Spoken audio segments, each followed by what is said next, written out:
It was a Saturday morning, sunlight cutting through the blinds, and I was half awake when she said it, like it was a casual confession about forgetting to pay the Wi-Fi bill. I used your social security number to open a few store cards, she said, brushing her hair into a ponytail. They're offering great discounts. I thought I misheard. My first reaction was disbelief, not anger, not shock, just this hollow silence that filled the space between us. I asked her again, slowly, "You did what?" She laughed like it was no big deal, said she'd gotten approved for a few cards, Macy's, Best Buy, and a couple of others, and had gotten amazing deals on stuff for the apartment. The apartment we shared, the couch, the TV, the blender, everything I'd been complimenting over the past few weeks was apparently bought with my credit. I stared at her, my chest tightening as my pulse started to climb. I asked how she even got my social security number. That's when she said something that made my blood run cold. "You left your tax folder in the drawer. Relax, it's not like I ruined your life or something. It's just shopping, just shopping." That phrase echoed in my head like a hammer hitting metal. I walked to the drawer she mentioned and pulled it open. Papers missing, files rearranged.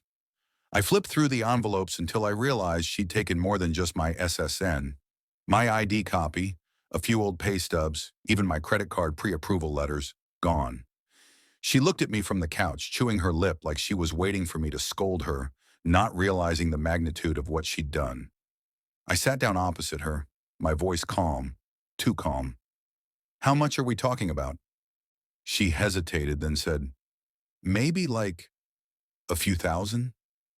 Don't freak out. I checked my email, logged into my credit monitoring app, and there it was.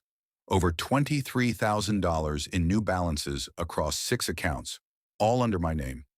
Every purchase tied to her phone number, her address, her online orders. My throat felt dry.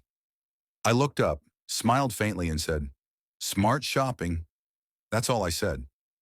She smirked like I was joking, leaned back into the couch, and went back to scrolling her phone. But inside, my mind was no longer calm. It was surgical. Every emotion drained out of me, replaced by precision. That night, I didn't sleep. I stayed up filing reports, FTC identity theft report, credit freezes at Equifax, Experian, TransUnion, police report logged, and fraud alerts set. I wasn't doing this out of revenge. It was clarity. It was the sound of a door closing forever. By the time the sun came up, I'd built a case thicker than a legal binder, screenshots, receipts, delivery confirmations, and her voice on a short recording admitting to what she'd done. She'd said it so proudly that it didn't even sound like guilt. The irony is, she thought my calm meant forgiveness. She thought I'd just get over it. The next morning, she was humming in the kitchen, making coffee. I walked past her, put my keys on the table and said, "I'm heading out for a bit." She asked if I could grab milk on the way back. I said sure. She had no idea that a bit meant the last time she'd see me as her boyfriend. By noon, the FTC had forwarded my report to state investigators. My police contact called to confirm the case had been escalated to a fraud investigator due to the amount. I handed over everything. The recordings, the credit statements, her delivery receipts with her signature. The detective's face tightened as he flipped through the papers. "You're not the first guy this month," he muttered. Apparently, she had a pattern: dating, borrowing, sharing, and disappearing when things got too hot. 2 days later, I got a call from my HR department. Someone had contacted them pretending to be me, asking about employment verification for a credit application. That was her again, using my information to climb deeper into debt. I didn't even flinch this time. I let the system do its work. The investigator told me to stay silent, not confront her again, and just wait. And I did. I waited with that same calm she mistook for weakness. Because sometimes silence isn't surrender. It's the sound of a storm gathering its aim. 3 weeks later, it hit. I got a call from the detective again. "We're serving the warrant today," he said. My chest tightened, not from excitement, but from something heavier, like relief dipped in grief. I didn't even ask where. I just said, "Okay." I didn't have to. He told me anyway. Her workplace. She was working at a department store downtown, The same one she'd bragged about getting employee discounts from. The same one she'd been shopping at with my name. At 11:43 a.m., while I was at work, she texted me, "Why are there cops here asking for me?" I didn't reply. Another text came in. "What did you do?" Then a missed call, then another. Finally a voicemail, her voice cracking, panicking, saying she didn't mean to go that far, that she thought I'd understand, that we could fix it. I listened once, deleted it, and went back to my spreadsheet like nothing happened. My coworker looked at me and said, "Rough day?" I said no, just overdue. That evening I got confirmation. Fraud investigators had shown up with a warrant, escorted by police, and she'd been taken out in handcuffs after refusing to hand over her work laptop because she'd used it to access those same accounts. Every transaction, every item bought under my credit, traced directly to her. The store employees were filming it. Someone sent me the clip. She looked stunned, mascara streaked, trying to explain herself while being led away. "It was just shopping," she shouted. The irony of her own words echoing in a place filled with price tags was poetic in a brutal kind of way. When the officer asked if I wanted restitution filed, I said yes. Not out of spite, but because truth doesn't need mercy. It just needs exposure. The damage to my credit would take time to fix, but I had documentation, reports, and a story the investigators called airtight. She'd face felony charges for identity theft and fraud. I didn't celebrate. I didn't post about it. I just sat in my quiet apartment that night, surrounded by things she bought with my name, and realized something. Some people don't steal money. They steal trust, and that's a debt no court can clear. I remember sitting alone in that same apartment, the one she had decorated using my stolen credit. The irony was suffocating. Everything around me, from the lamp on the desk to the rug beneath my feet, was technically bought under my name but chosen by her hands. It wasn't the objects that bothered me. It was what they represented. Manipulation disguised as love. She'd told me once that she felt safe with me, that she'd never met someone as trusting. I used to take that as a compliment. Now I understood it for what it really was. A strategy. My trust wasn't a virtue to her. It was a resource to exploit. The following week, I met with one of the investigators again. He was an older guy, calm voice, but his tone carried the weight of experience. He'd seen 100 versions of my story. The naive one, the deceived one, the one who kept forgiving until there was nothing left to take. He said, "You did everything right. Most people don't even file until it's too late." I nodded, but part of me still felt hollow. There's something unnerving about realizing that while you were planning a future with someone, they were busy calculating your value in numbers and lines of credit. I got the official report 2 days later.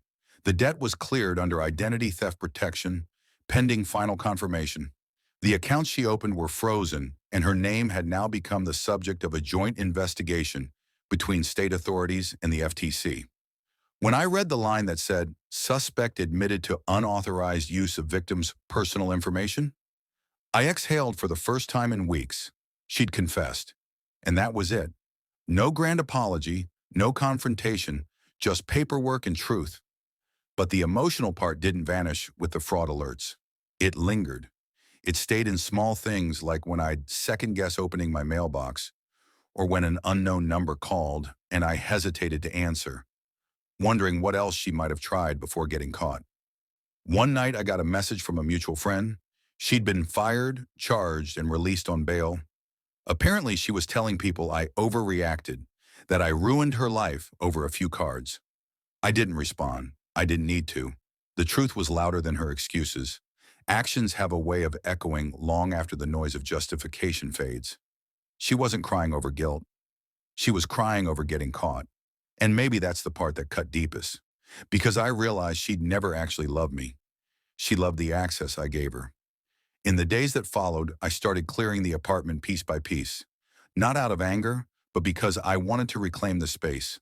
I sold the TV, donated the couch, threw out the cheap kitchen gadgets. Every item gone felt like breathing cleaner air. I replaced them slowly, deliberately, one by one, things I bought with my own name, my own money, There's a strange satisfaction in buying something legitimately when your name's been stolen. It's like you're rebuilding your identity, brick by brick, dollar by dollar. A month later, the case reached the point where the prosecutor called me in for a statement. Sitting across from her, I went through every document, every timestamp. It was clinical. No emotion, just facts. When I finished, the prosecutor leaned back and said, "You handled this better than most. People usually lash out, go after them personally. You didn't." I smiled faintly and said, "That's because she already destroyed herself. I just reported it. I didn't want revenge. I wanted closure. And in a strange way, I got it. Because when someone betrays you that deeply, punishment isn't seeing them behind bars. It's knowing they have to live every day with their own reflection. A reflection that will always remind them of what they did and what they lost. And as for me, I moved on quietly. No social media posts, no revenge story, no new relationship to prove I'd healed. Just silence. Clean, grounded silence. Weeks later, I got a final letter from the FTC confirming my identity was restored, my record cleared, and all fraudulent accounts removed. I held that letter like a reset button, the official end of her shadow in my life. I folded it, placed it in a small metal safe, and walked to the balcony. The city lights stretched beneath me like new possibilities. I thought back to her voice saying, "They're offering great discounts," and almost laughed because she'd sold herself at the lowest price possible. Deceit for a discount.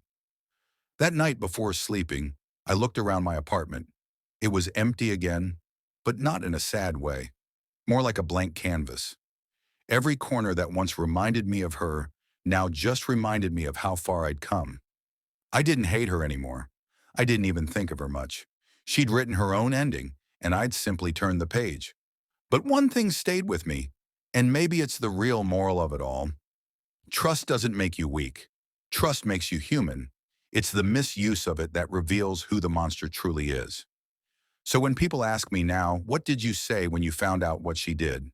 I tell them the same thing I told her that morning. Smart shopping. Because sometimes sarcasm is the only calm left when everything inside you wants to burn. But what came after wasn't revenge. It was justice. Quiet, methodical, and absolute. And in that quiet, I didn't just get my credit back. I got myself back.